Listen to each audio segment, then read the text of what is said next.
দখলদার ইউনূসের বিরুদ্ধে রাষ্ট্রদ্রোহিতার মামলা করার জন্য প্রস্তুতি নিচ্ছেন সিনিয়র সাংবাদিক এবং মুসলিম লীগের বর্তমান সভাপতি অ্যাডভোকেট মহাসিন রশিদ।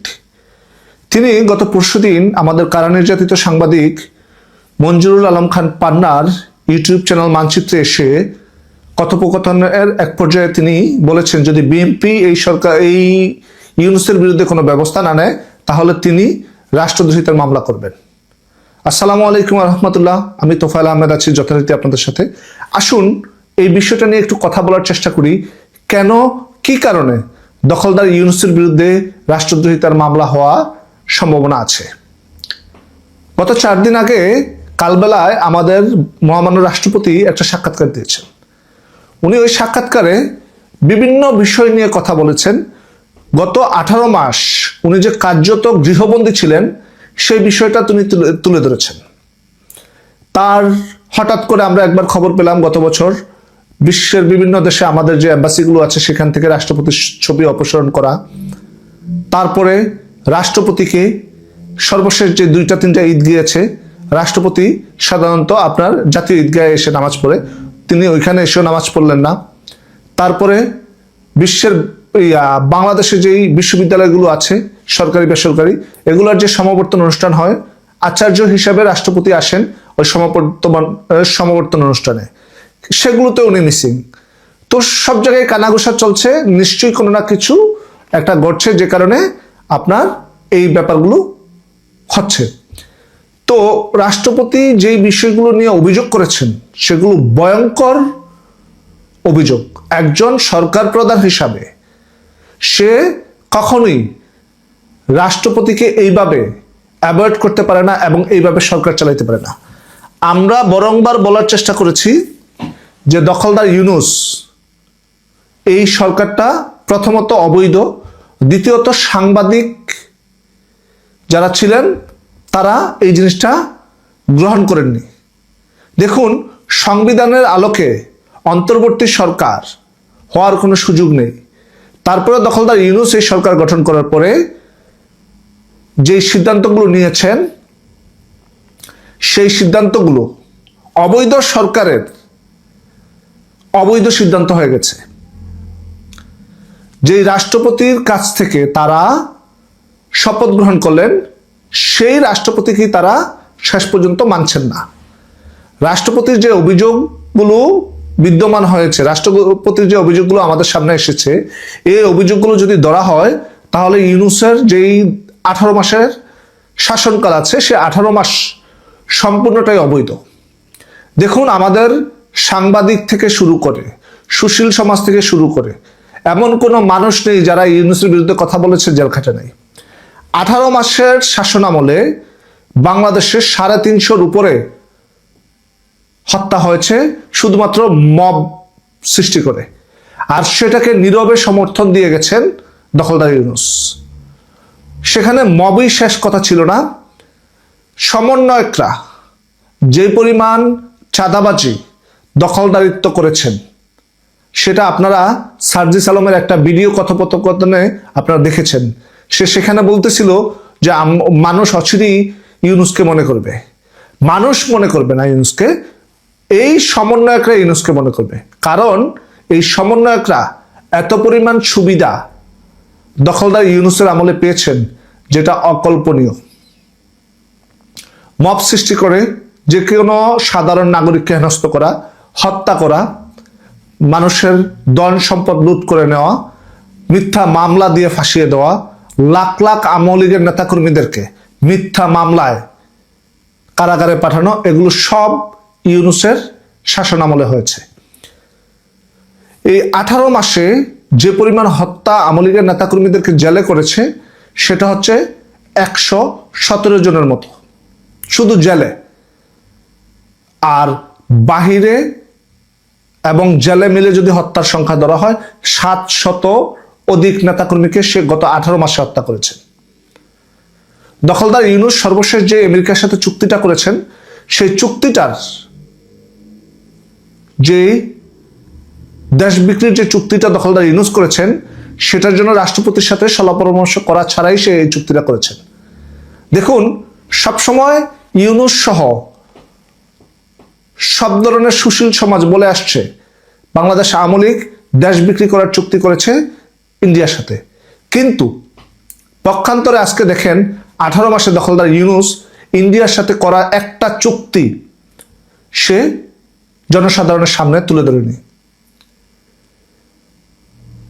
ইন্ডিয়ার সাথে করা একটা চুক্তি সে জনসাধারণের সামনে তুলে ধরেনি।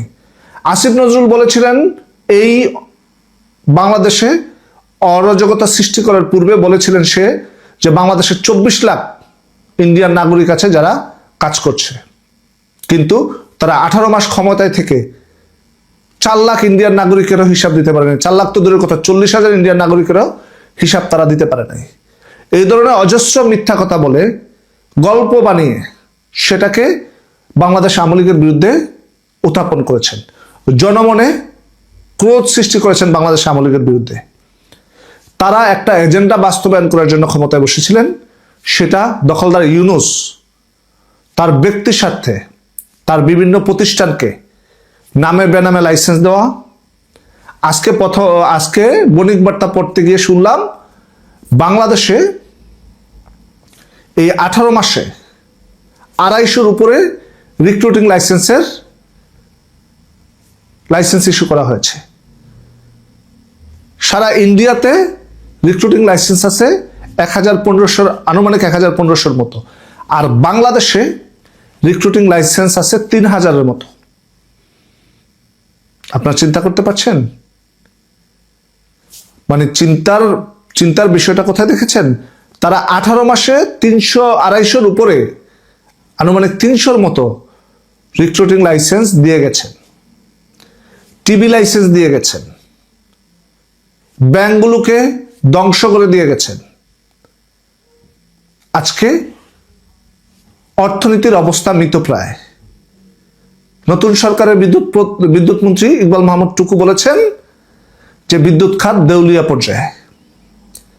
আমাদের যেই রিজার্ভ দেখিয়ে গেছে 39 বিলিয়ন, সেখানে আপনার 15 বিলিয়নের অধিক আছে মানুষের বকেয়া, যেটা সে না দিয়ে রিজার্ভকে দেখিয়ে গেছে হাই করে।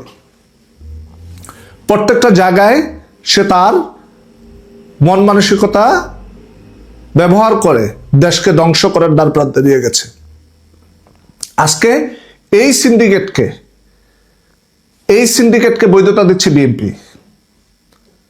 দেখুন, এইটা দেশ এবং জাতির জন্য অত্যন্ত লজ্জাজনক একটা বিষয় যে একটা বৈধ সরকারকে উৎখাত করে একজন অবৈধ ব্যক্তি দেশটাকে ধ্বংসের পর্যায়ে নিয়ে গেছে। আজকে দেশের বর্তমান যে চিত্র, সেখান থেকে আপনি উদ্ধার করার জন্য বা উদ্ধার হওয়ার জন্য আপনি এমন কিছু পাবেন না যে এটা আঁকড়িয়ে ধরে দেশকে সামনের দিকে নিয়ে যাবেন। লাখ লাখ তরুণ প্রজন্ম বিদেশে যেতে পারছে না, অথচ গত 18 মাসে তারা বিদেশে যাওয়ার জন্য একটা দেশের রাস্তা ওপেন করতে পারে নাই। মালয়েশিয়া বন্ধ, দুবাই বন্ধ, পৃথিবীর সবগুলো দেশ আমাদের জন্য বন্ধ। এবং যেটা আমাদের তরুণ সমাজ, যারা শিক্ষিত সমাজ, তাদের জন্য ছিল শিক্ষা ভিসা বা ছাত্রত্ব ভিসা বা স্টুডেন্ট ভিসা যেটাকে বলি আমরা, সেই ভিসাগুলোও বন্ধ হয়ে গেছে। আমি যেখানে থাকি ইংল্যান্ডের ম্যাক্সিমাম ইউনিভার্সিটি 2027 সাল পর্যন্ত বাংলাদেশি ছাত্রদেরকে ভিসা দেওয়া বন্ধ করে রেখেছেন।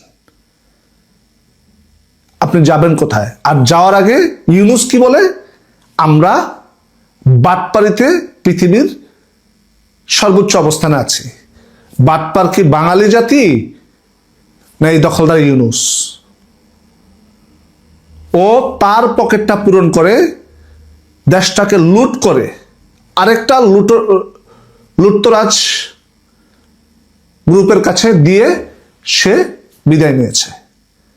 আসুন আমরা এই ধরনের লুটতরাজ যারা সংশ্লিষ্ট ছিল, গত 18 মাসে যারা এই দেশটাকে লুট করেছে, এর সাথে সংশ্লিষ্ট ছিল, প্রত্যেককে মোকাবেলা করার চেষ্টা করি এবং মোকাবেলা করার ব্যবস্থা নেই। আমরা এই দেশটা আপনার আমার, এই দেশ, এই মাটি, মাতৃভূমি স্বাধীন হয়েছে জাতির পিতা বঙ্গবন্ধুর জীবনের বিনিময়ে। সেই দেশকে রক্ষা করার দায়িত্ব সবার, এই দেশটা সবার, এই দেশটা লুটেরাদের নয়। আমরা আগামীর জন্য এই দেশটাকে যদি বাঁচিয়ে রাখতে চাই তাহলে এই ধরনের লুটেরাদেরকে প্রতিহত করতে হবে। যেখানে যে অবস্থায় ছাত্র সমন্বয়ক এবং এই 18 মাসে এই সরকারের নেতৃত্ব স্থানীয় যে কোনো ব্যক্তিকে পাবেন সেখানেই তাদেরকে আঘাত করবেন। তাদেরকে আঘাত না করলে তারা এই লুট যে করেছে তারা এটা স্বীকার করবে না। যেখানে যে অবস্থায় পাবেন তাদেরকে প্রহার করবেন।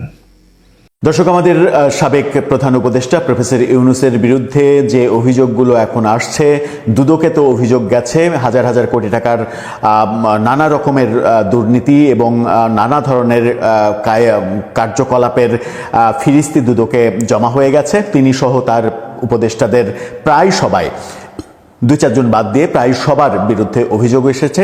সেই অভিযোগে তিনি তো ফেঁসে যাবেন, তার চাইতেও বড় ব্যাপারটা যেটা সামনে এসেছে সেটা হচ্ছে সংবিধান লঙ্ঘন এবং রাষ্ট্রদ্রোহিতা। সম্প্রতি মহামান্য রাষ্ট্রপতির কালের কণ্ঠে দেয়া যে সাক্ষাৎকার, সেই সাক্ষাৎকারে যে তথ্যগুলো বেরিয়ে এসেছে সেই তথ্যগুলোই যথেষ্ট, যদি আর নাই, কারণ এগুলো একেবারে সত্য যে অভিযোগগুলো করেছেন, যেটা সংবিধান লঙ্ঘন এবং সংবিধান লঙ্ঘন মানেই রাষ্ট্রদ্রোহিতা। সেই অভিযোগগুলো শুধুমাত্র এখন আদালতে উপস্থাপনের ব্যাপার এবং আদালতে উপস্থাপন হলে সেটা সম্ভবত প্রমাণিত হয়ে যাবে। আর প্রমাণিত হয়ে গেলে প্রফেসর ইউনূসকে মৃত্যুদণ্ডের মুখোমুখি এমনকি হতে পারে। কি ভয়াবহ ব্যাপার! কোন দিকে যাচ্ছে পরিস্থিতি? সবকিছুই কি উল্টে গেল 18 মাস পরে? চলুন একটু জেনে দেখি সংবিধান কি বলছে, রাষ্ট্রপতির অভিযোগগুলো কি কি ছিল, অন্যান্য মামলা কি হচ্ছে। দুদকের অভিযোগের মামলা তো রয়েছে, সাথে প্রফেসর ইউনূসের গত 18 মাসে যারা সমর্থক ছিলেন তাদের মধ্যে কিভাবে হতাশা ছড়িয়ে পড়ছে তার প্রমাণগুলো একটু আমরা দেখার চেষ্টা করব। দর্শক, বলছিলাম প্রফেসর ইউনূসের বিরুদ্ধে সংবিধান লঙ্ঘন এবং রাষ্ট্রদ্রোহিতার অভিযোগ সামনে এসে গেছে।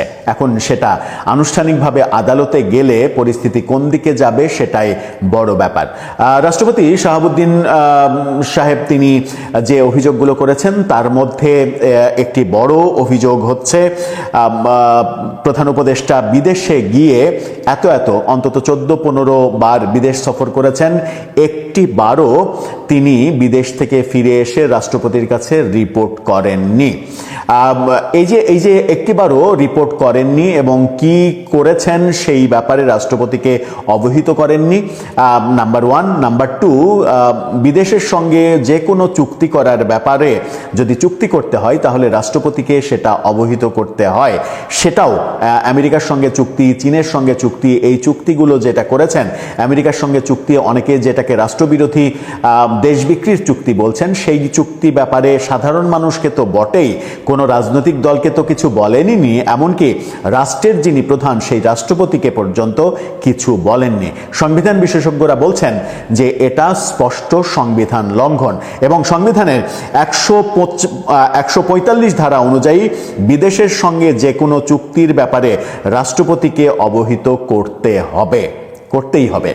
145 অনুচ্ছেদের কি সামান্য একটু আপনাদেরকে পড়ে শোনায়। সংবিধানের 145 অনুচ্ছেদে যেটা বলা আছে সেটা হচ্ছে, প্রজাতন্ত্রের নির্বাহী কর্তৃত্বে প্রণীত সকল চুক্তি ও দলিল রাষ্ট্রপতি কর্তৃক প্রণীত বলিয়া প্রকাশ করা হইবে এবং রাষ্ট্রপতি যেরূপ নির্দেশ বা ক্ষমতা প্রদান করিবেন তাহার পক্ষে সেইরূপ ব্যক্তি কর্তৃক ও সেইরূপ প্রণালীতে তাহা সম্পাদিত হইবে।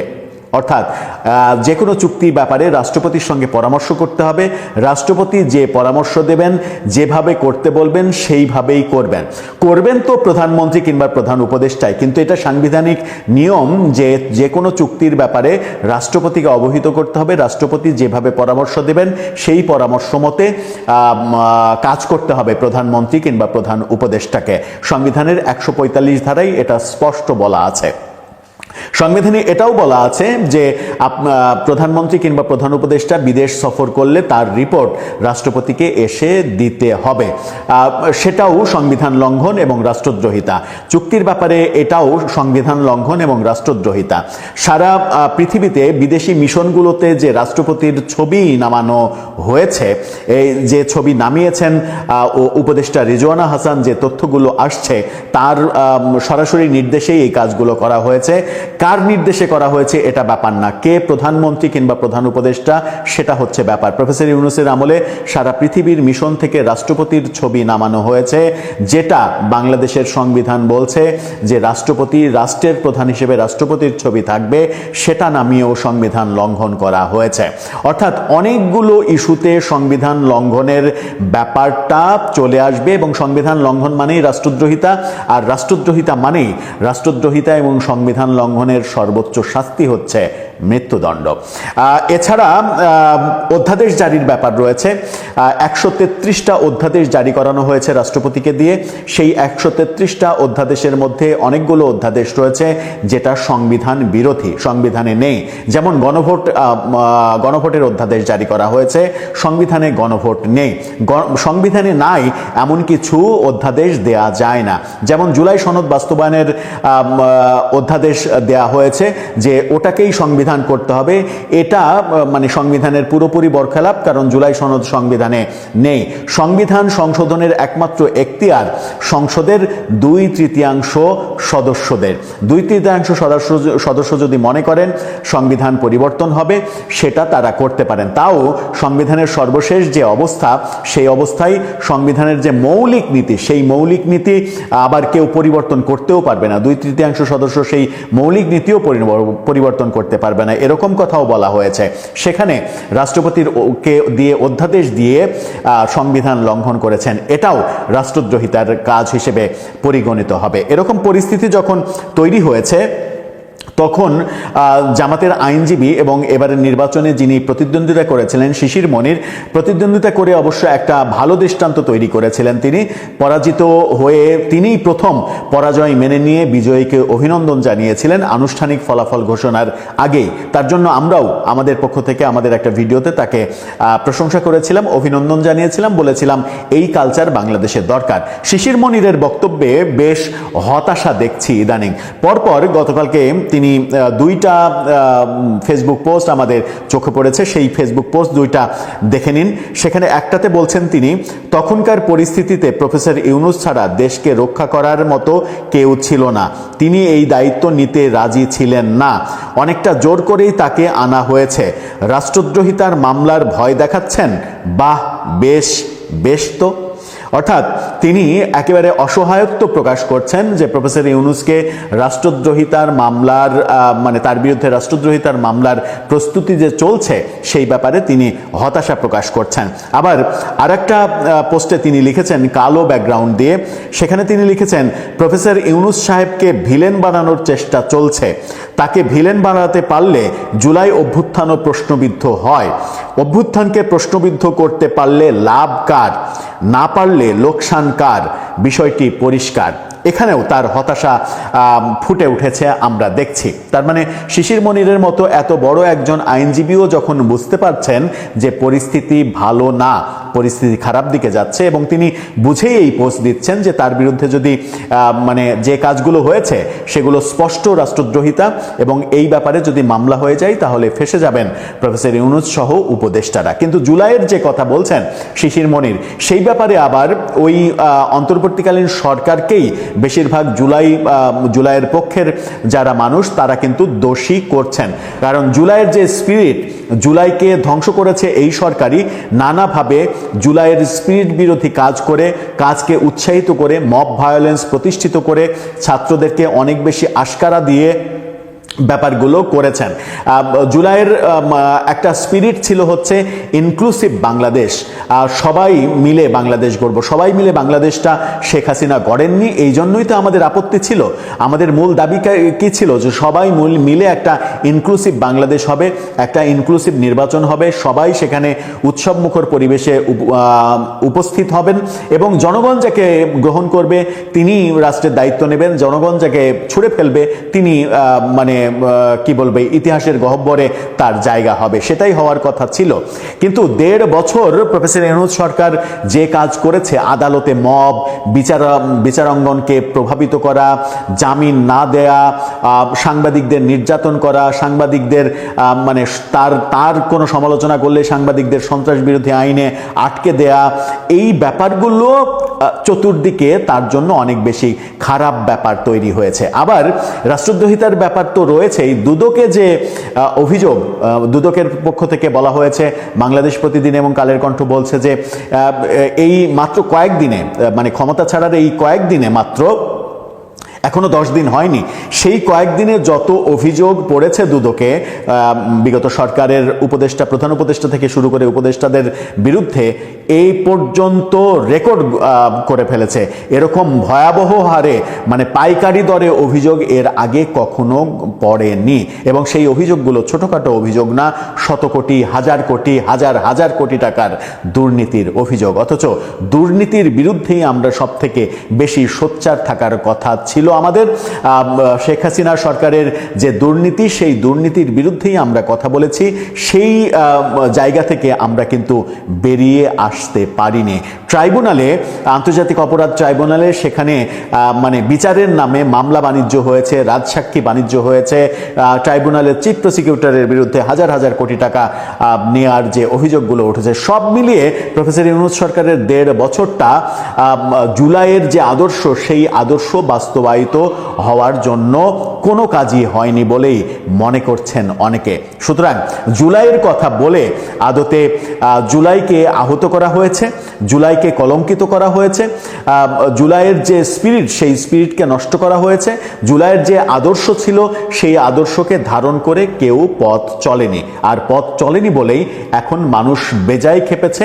এখন মানুষ খেপার ফলে এই প্রসঙ্গগুলো যখন উঠছে, শিশির মনিররা যখন হতাশা প্রকাশ করছেন, নাহিদ ইসলামরা যখন হতাশা প্রকাশ করছেন, তখন সেই হতাশাটা খুব একটা মূল্যায়িত হচ্ছে না, মূল্যায়িত বোধহয় হবেও না সমাজে। দর্শক, আপনার কি মনে হয়, প্রফেসর ইউনূস সহ উপদেষ্টাদের পরিষদের অনেকেই কি রাষ্ট্রদ্রোহিতা, সংবিধান লঙ্ঘন, এই দোষে অভিযুক্ত হয়ে সর্বোচ্চ শাস্তির মুখোমুখি হতে চলেছেন?